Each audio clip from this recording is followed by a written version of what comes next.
Soy el hermano Esteban Barros Mansur.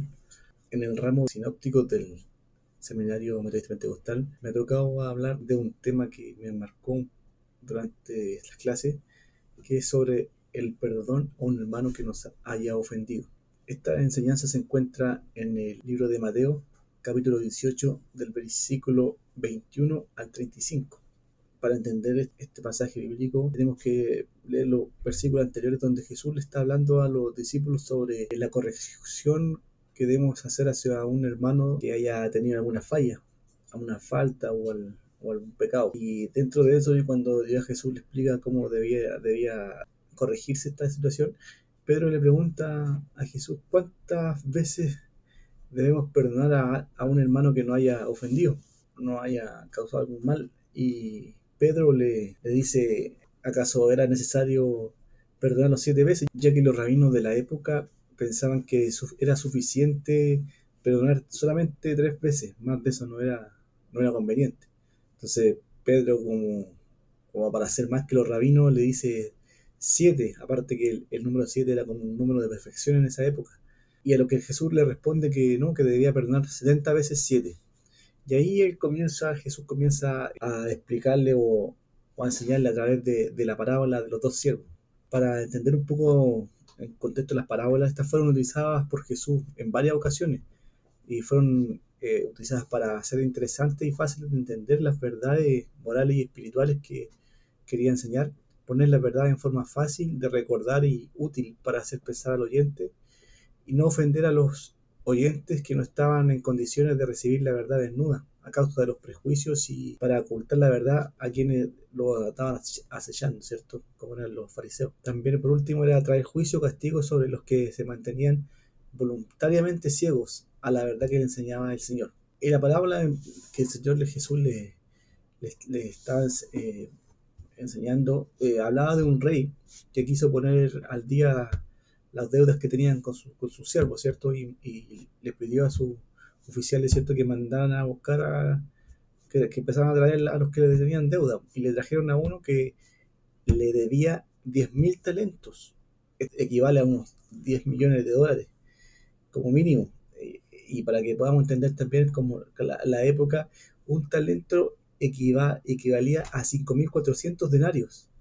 Y un denario equivale a un día de trabajo, o sea, solamente un talento equivalían a 18 años de trabajo aproximadamente. Imagínense todo el dinero que le debía este siervo al rey, no le alcanzaría la vida para poder pagarle. Y el rey le dice que, como una forma, aunque con eso no le alcanzara para pagarle, lo manda que lo vendieran a él, a toda su familia y sus pertenencias. Y este siervo, ¿cierto?, se humilla, le pide misericordia al rey, no tanto para que le perdone la deuda, sino que le dé tiempo para pagarla. Obviamente no le vaya a alcanzar su vida para poder pagarle. Y el rey efectivamente es conmovido por la misericordia y le perdona su deuda. Así que el siervo sale de la presencia del rey, imagínense, no haya pasado, la Biblia no dice que fue casi forma inmediata, sale de la presencia del rey y se encuentra con un consiervo, otro de la misma categoría de él, y le debía solamente 100 denarios, imagínense, eran 100 días de trabajo nomás le debía. Él en forma ofuscada, no sé si habrá salido enojado del rey, pero de una forma muy ofuscada se enfrenta a su siervo, digamos, podemos decir, su colega, y le exige que le paguen los 100 denarios. Y con la actitud de que lo ahorcaba y gritaba que le pagara el dinero que le debía. Y también hace lo mismo que hizo él delante del rey y le pide que tenga un poco de misericordia y le dé un poco de tiempo para pagarle el dinero. A lo que se niega y lo envía a la cárcel hasta que le pague su deuda. Y esta situación fue vista por otras personas que estaban en el lugar, y estas fueron y obviamente llegaron al oído del rey, quien volvió nuevamente a llamar al siervo perdonado y lo recibe con una expresión que marca, yo creo que al rey lo marcó porque él fue misericordioso con él y le dice: siervo malvado, ¿por qué no obraste con misericordia? Yo te perdoné tanto, más, más que tú, y no perdona a tu consiervo. Y al final sufre la misma suerte y finalmente es enviado a la cárcel, aunque obviamente la deuda no se paga. ¿Qué quiere enseñarnos Dios con esto acerca del perdón? Debemos recordar, ¿cierto?, que cuán grande es nuestra deuda que tenemos con nuestro Señor Jesucristo por todos nuestros pecados que hemos hecho durante nuestra vida, ¿cierto? Y muchas veces no nos va a alcanzar la vida para poder devolverse, y tampoco no tenemos los méritos ni, ni la capacidad para poder pagar nuestras deudas. Solamente el sacrificio que hizo nuestro Señor Jesucristo en la cruz pagó toda nuestra deuda. Nuestra deuda a lo mejor equivale a los 10.000 talentos, que es una cifra incalculable que le debía a su rey, ¿cierto?